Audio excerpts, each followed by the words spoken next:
ಒಂದು ಹೆಣ್ಣು ಗಂಡಿನ ಜೊತೆ ಇಲ್ಲ ಅಂದರೆ ಆ ಕುಟುಂಬವನ್ನು ಹೇಗೆ ನಿಭಾಯಿಸುತ್ತಾರೆ? ಹೆಣ್ಣಿಗೆ ಗಂಡ ಆಸರೆ, ಗಂಡಿಗೆ ಹೆಣ್ಣು ಆಸರೆ.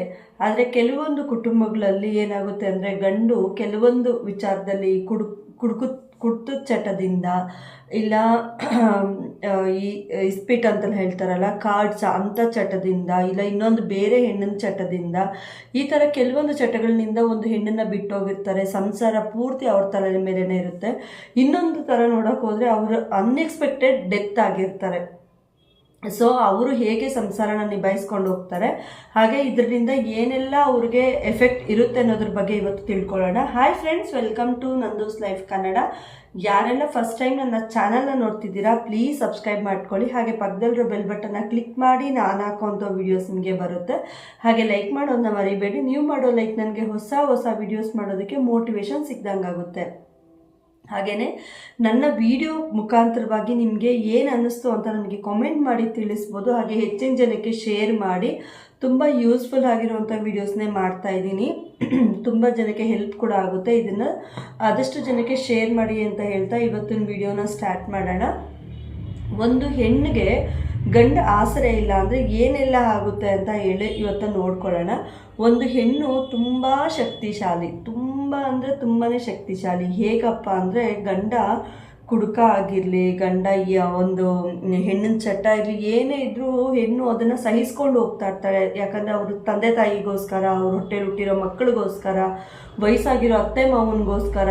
ಈಗ ನಾನು ಇವ್ರನ್ನ ಬಿಟ್ಬಿಟ್ಟು ಹೋಗ್ಬಿಟ್ರೆ ಹೇಗಪ್ಪ, ಇವ್ರನ್ನ ನನ್ನ ಇಂದ ಆದರೂ ಇವ್ರಿಗೆ ಇದಿರಲಿ ಅಂತ ಹೇಳಿ ಆಗ ಅವರು ಮಕ್ಕಳನ್ನಾಗಿರ್ಬೋದು, ವಯಸ್ಸಾದವ್ರನ್ನಾಗಿರ್ಬೋದು ನೋಡ್ಕೋಬೇಕು ಅಂತ ಹೇಳಿ ಅವರು ಏಟಿಂದ ಹಿಡಿದು ಅವ್ರು ಮಾಡೋ ಯಾವುದೇ ಒಂದು ಟಾರ್ಚರ್ ಕೊಟ್ಟರೆ ಕೂಡ ಅದನ್ನು ಸಹಿಸ್ಕೊಂಡು ಹೋಗ್ತಾ ಇರ್ತಾರೆ.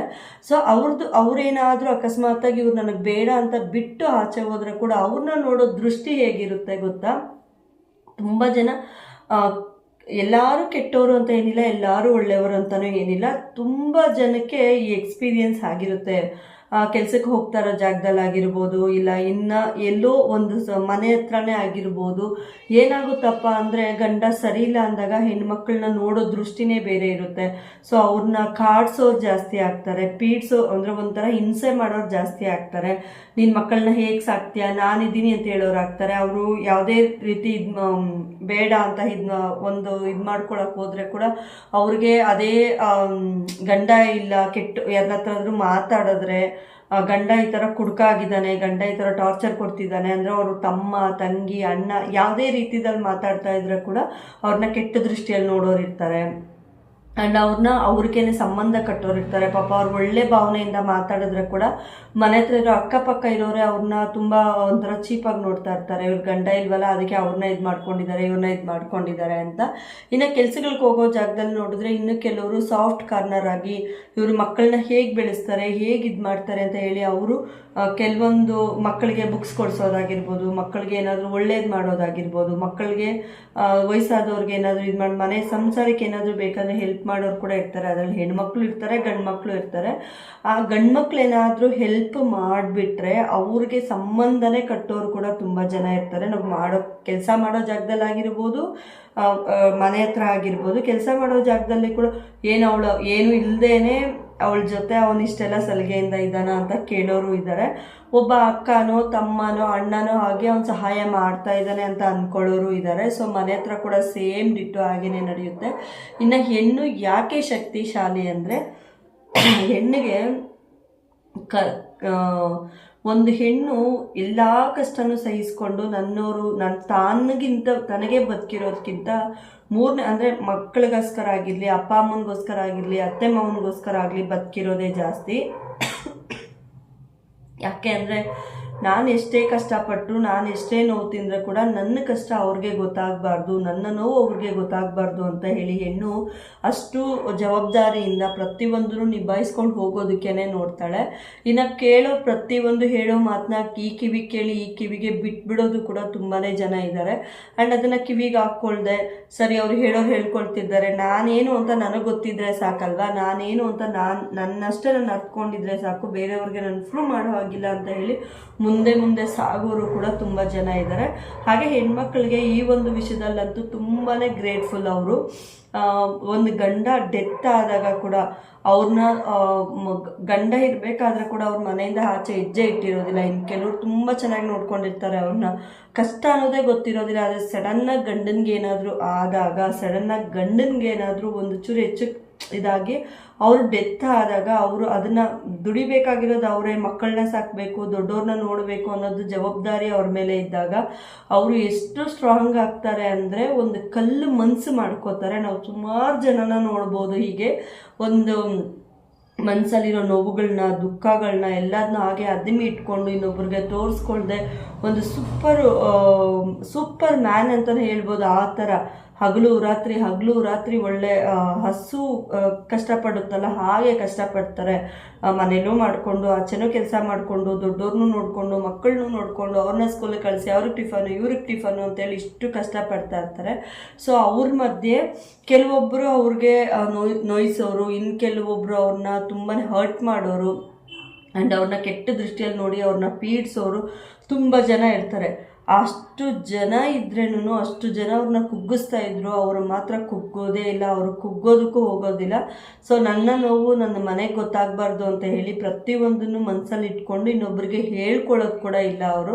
ಸೊ ಈಗ ಚೆನ್ನಾಗಿದೆಯಾ, ಚೆನ್ನಾಗಿದ್ದೀನಿ, ತುಂಬ ಚೆನ್ನಾಗಿದ್ದೀನಿ, ಇರೋದ್ರಲ್ಲಿ ದುಡ್ಕೊಂಡು ನನ್ನ ಮಕ್ಕಳನ್ನ ನಾನು ಸಾಕೋತಾ ಇದ್ದೀನಿ ಅಂತ ಇನ್ನೊಬ್ರ ಹತ್ರ ಯಾರಾದರೂ ಏನಾದರೂ ಹೇಳ್ಕೊಂಡ್ರೆ ಇವ್ರ ಸಲಿಗೆ ಇಲ್ಲದೆ ಅವರು ಬಂದ್ರ ಅಂತ ಅನ್ನೋ ಮಾತುಗಳು ಕೂಡ ಕೇಳಬೇಕಾಗುತ್ತೆ ಅಂತ ಹೆಣ್ಮಕ್ಳು ತುಂಬ ಜನ ಯಾರ ಹತ್ರನೂ ಅವ್ರ ನೋವನ್ನ ಕೂಡ ಹೇಳ್ಕೊಳ್ಳೋಕ್ಕೆ ಹೋಗೋದಿಲ್ಲ. ಸೊ ಹೀಗೆ ಹೆಣ್ಮಕ್ಳು ಒಂದು ಕುಡುಕ ಗಂಡ ಆಗಿರ್ಬೋದು, ಇಲ್ಲ ಗಂಡನ ಕಡೆಯಿಂದ ಪ್ರೀತಿ ಸಿಗದೆ ಇರೋರಾಗಿರ್ಬೋದು, ಮಕ್ಕಳನ್ನ ನೋಡ್ಕೊಳ್ದೆ ಇರೋರಾಗಿರ್ಬೋದು, ಗಂಡ ಮನೆಯಲ್ಲಿದ್ದು ಏನೂ ಜವಾಬ್ದಾರಿ ತಗೊಳ್ದೆ ಸಂಸಾರ ಪೂರ್ತಿ ಹೆಣ್ಣು ಮೇಲೇ ಇದೆ, ಆ ಹೆಣ್ಣೆ ಆ ಮನೆಗೆ ಆಧಾರ ಸ್ತಂಭ ಅಂತ ಹೇಳೋ ಮನೆಯಲ್ಲಾಗಿರ್ಬೋದು, ಆ ಹೆಣ್ಣು ಎಷ್ಟು ಕಷ್ಟ ಅನುಭವಿಸ್ತಾ ಇರ್ತಾಳೆ ಅಂದರೆ ಆ ಹೆಣ್ಣಿಗೆ ಮಾತ್ರನೇ ಗೊತ್ತಿರುತ್ತೆ, ಬೇರೆ ಯಾರಿಗೂ ಗೊತ್ತಿರೋದಿಲ್ಲ. ಸೊ ಯಾಕಪ್ಪ ಅಂದರೆ ಆ ಹೆಣ್ಣಿಗೆ ಆಚೆ ಹೋದಾಗಿರ್ಬೋದು, ಮನೇಲಿದ್ದಾಗಿರ್ಬೋದು, ಒಂದು ಆಚೆ ಹೋದಾಗ ಯಾರಾದರೂ ಒಬ್ಬರು ಗುರುತು ಪರಿಚಯ ಇಲ್ಲದೆ ಇರೋರಾಗಿರ್ಬೋದು, ಇಲ್ಲ ಯಾರಾದರೂ ಒಬ್ಬರು ಬಂದು ಮಾತಾಡಿಸಿದಾಗ ಅವ್ರ ಹತ್ರ ಇವ್ರೇನಾದರೂ ನಗ್ನಗ್ತಾ ಮಾತಾಡ್ಬಿಟ್ಟಿದ್ದಾರೆ ಅಂದರೆ ಆ ಹೆಣ್ಣಿಗೆ ಎಷ್ಟು ತಲೆ ಬಿಸಿ ಆಗುತ್ತೆ ಅಂದರೆ ಇಡೀ ಊರೇ ಸುತ್ತಬಿಟ್ಟಿರುತ್ತೆ ಸುದ್ದಿ, ಅವ್ರ ಹತ್ರ ಮಾತಾಡ್ತಿದ್ಲಂತೆ, ಇವ್ರ ಹತ್ರ ಮಾತಾಡ್ತಿದ್ಲಂತೆ ಅಂತ. ಸೊ ಅದನ್ನೆಲ್ಲ ಅವರು ಸಹಿಸ್ಕೊಂಡು, ಅದನ್ನೆಲ್ಲ ಅವರಲ್ಲಿ ಕೇಳಿಸ್ಕೊಂಡು, ನಾನು ಇರೋದೇ ನನ್ನ ಮಕ್ಕಳಿಗೋಸ್ಕರ, ನಾನು ಇರೋದೇ ನನ್ನ ತಂದೆ ತಾಯಿಗೋಸ್ಕರ, ವಯಸ್ಸಾಗಿದ್ದ ಅತ್ತೆ ಮಾವನಿಗೋಸ್ಕರ ಅಂತ ಹೇಳಿ ಅವರು ಇದ್ದು ಜಯಿಸ್ತಾರಲ್ಲ, ಅವ್ರು ನಿಜವಾಗ್ಲೂ ಗ್ರೇಟ್ಫುಲ್ಲು. ಮತ್ತು ಗಂಡ ತೀರ್ಕೊಂಡಾಗ ಕೂಡ ಅಷ್ಟೇ, ನಿನಗೆ ಗಂಡನ ಅವಶ್ಯಕತೆ ಇದೆ ಅಂತ ಎಲ್ಲ ಕೆಲವ್ರು ಮಾತಾಡ್ತಾ ಇರ್ತಾರೆ. ಸೊ ತುಂಬ ಜನ ಮಾತಾಡಲ್ಲ, ಕೆಲವೊಬ್ಬರು ಮಾತಾಡ್ತಾರೆ, ಇನ್ನು ಕೆಲವೊಬ್ಬರು ಮಾತಾಡಲ್ಲ, ಇನ್ನು ಕೆಲವೊಬ್ಬರಿಗೆ ಸಾಫ್ಟ್ ಕಾರ್ನರ್ ಇರುತ್ತೆ. ಎಲ್ಲರೂ ಒಂದೇ ಥರ ಇರ್ತಾರೆ ಅಂತ ಹೇಳೋಕ್ಕಾಗಲ್ಲ. ಕೆಲವ್ರಿಗೆ ಆ ಮನಸ್ಥಿತಿ ಇರುತ್ತೆ, ಇನ್ನು ಕೆಲವ್ರಿಗೆ ಆ ಮನಸ್ಥಿತಿ ಇರೋದಿಲ್ಲ. ಕೆಲವೊಬ್ಬರು ಒಬ್ಬೊಬ್ಬರು ಒಂದೊಂದು ಥರ ಇರ್ತಾರೆ. ಸೊ ಒಬ್ಬೊಬ್ಬರು ಪಾಪ ತುಂಬ ಕಷ್ಟಪಡ್ತಿದ್ದಾಳೆ, ನನ್ನ ಮನೆ ಹೆಣ್ಮಗು ಥರನೇ ಈ ಹುಡುಗಿನೂ ಅಂತ ಹೇಳಿ ಅವ್ರ ಮನೆ ಹೆಣ್ಮಕ್ಳ ಥರನೇ ಟ್ರೀಟ್ ಮಾಡೋರು ಇದ್ದಾರೆ. ಇನ್ನು ಕೆಲವರು ಇವಳು ದುಡ್ಡುಗೋಸ್ಕರ ಏನು ಬೇಕಾದರೂ ಮಾಡೋದಕ್ಕೆ ರೆಡಿ ಇದ್ದಾಳೆ ಅಂತ ಹೇಳ್ಕೊಳ್ಳೋರು ಇದ್ದಾರೆ, ದುಡ್ಡನ್ನ ಆಮಿಷ ತೋರಿಸೋರು ಇದ್ದಾರೆ. ಸೊ ಎರಡನ್ನೂ ಒಂದು ಹೆಣ್ಣು ಒಂದು ಸಮಾಜದಲ್ಲಿ ನಿಂತ್ಕೊಂಡು ಮಕ್ಕಳಿಗೋಸ್ಕರ, ತಂದೆ ತಾಯಿಗೋಸ್ಕರ, ಅತ್ತೆ ಮಾವನಿಗೋಸ್ಕರ ಒಂದು ಸಂಸಾರನ ತೂಗಿಸ್ಕೊಂಡು ಹೋಗ್ತಾಳಲ್ವ, ಅದು ನಿಜವಾಗ್ಲೂ ಗ್ರೇಟ್ಫುಲ್ ಅಂತಲೇ ಹೇಳ್ಬೋದು. ನನ್ನ ಕಡೆಯಿಂದ ಅಂಥ ಹೆಣ್ಣುಮಕ್ಳಿಗೆ ನಾನು ನಿಜವಾಗ್ಲೂ ಹ್ಯಾಟ್ಸಪ್ ಹೇಳೇ ಹೇಳ್ತೀನಿ. ಯಾಕಪ್ಪ ಅಂದರೆ ನಮಗೆ ಎಲ್ಲ ನಾಲ್ಕಾಮೂಲೆ ಕರೆಕ್ಟಾಗಿದ್ದು, ನಮಗೆ ಎಲ್ಲನೂ ಕರೆಕ್ಟಾಗಿದ್ದು ಒಂದೊಂದ್ಸತಿ ನಾವು ಕುಸಿತೀವಿ. ನಮಗೇನಾದರೂ ಒಂದು ಆಚೆಯಿಂದ ಒಂದು ಮಾತು ಬಂದಾಗ ನಾವೇನಕ್ಕಾದರೂ ಇದೀವೋ ಅನ್ನೋ ಮಾತುಗಳು ಮಾತಾಡೋಕ್ಕೆ ಸ್ಟಾರ್ಟ್ ಮಾಡ್ತೀವಿ ನಾವು.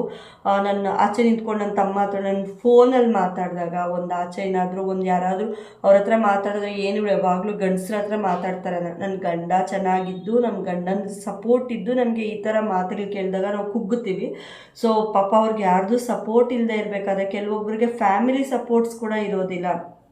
ಕೆಲವು ಹೆಣ್ಮಕ್ಳಿಗೆ ಕುಡ್ಕ ಗಂಡ ಆಗಿರ್ಬೋದು, ಆಮೇಲೆ ಗಂಡನ್ನ ಕಳ್ಕೊಂಡಿರೋರಾಗಿರ್ಬೋದು, ಇಂಥವ್ರಿಗೆ ಏನಾಗುತ್ತೆ ಅಪ್ಪ ಅಂದರೆ ಫ್ಯಾಮಿಲಿ ಸಪೋರ್ಟ್ಗಳು ಕೂಡ ಇರೋದಿಲ್ಲ. ಫ್ಯಾಮಿಲಿ ಸಪೋರ್ಟ್ ಅಂದರೆ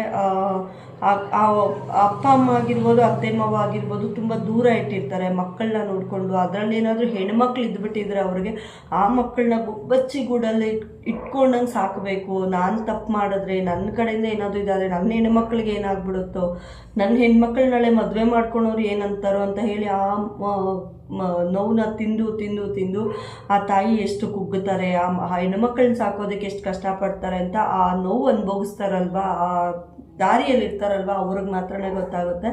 ಅಂಥವ್ರಿಗೆ ನಾನು ನಿಜವಾಗ್ಲೂ ಹ್ಯಾಟ್ಸ್ ಅಪ್ ಹೇಳೇ ಹೇಳ್ತೀನಿ.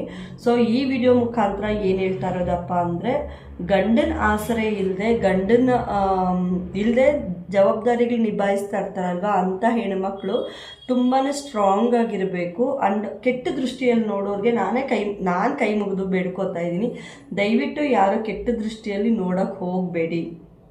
ಯಾಕೆಂದರೆ ನಿಮ್ಮನೆ ಹೆಣ್ಮಕ್ಳು ಸೇಮ್ ಅದೇ ರೀತಿಯಲ್ಲೇ ಇದ್ದಾಗ ನಿಮಗೆ ಹೇಗೆ ಕರಳು ಚುರಕ್ಕೆ ಅನಿಸುತ್ತೋ ಹಾಗೆ ಬೇರೆಯವ್ರ ಹೆಣ್ಮಕ್ಳು ಕೂಡ ಅಂತ. ಆದರೆ ನಿಮ್ಮ ಕೈಯಲ್ಲಿ ಆದರೆ ಸಹಾಯ ಮಾಡಿ, ಇಲ್ಲ ಸೈಲೆಂಟ್ ಆಗಿರಿ ಅಂತ ಕೇಳ್ಕೊತಾ ಇದ್ದೀನಿ.